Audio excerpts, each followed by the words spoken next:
Hi friends, welcome to automobile vehicle కదరి.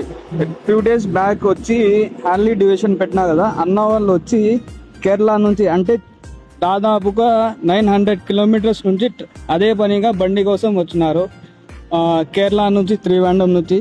అన్న తెలుగులో మాట్లాడు, ఫీడ్బ్యాక్ తీసుకుందాం. हाय, मैं केरला से हूँ। मैं इधर आंध्रा तक आ गया एक गाड़ी लेने के लिए। मेरे सोच में एक हार्ली डेविडसन था। मैंने बहुत ज़्यादा लोग हैं ना इधर इधर से बात कर दिया। उसके बाद एक केरला जा रहा हूँ, दूसरे जा रहा हूँ। इनको हाईली रिकमेंड कर रहा हूँ क्योंकि दूसरे जगह मैंने बहुत ज़्यादा गाड़ी खरीद कभी भी ऐसा नहीं है फ्रेंडशिप जैसा नहीं मिल गया। अभी एक दोस्त मिल गया आंध्रा से, तो पूरा हार्ट से थैंक यू।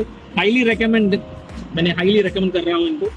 आप ब्लाइंड से इनसे बात कर सकते हैं और उनसे गाड़ी ले सकते हैं। Thank you. एज ट्रस्टेबल है नहीं भाई? एज ट्रस्टेबल है नहीं?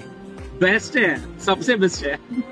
ठीक है, చూసాను కదా ఫ్రెండ్స్, దాదాపుగా 900 కిలోమీటర్స్ ట్రావెల్ చేసి బై రోడ్ హార్లీ డివిజన్ తీసుకొని పోతాను. ఫర్ మోర్ ఇన్ఫర్మేషన్ మా పేజ్కి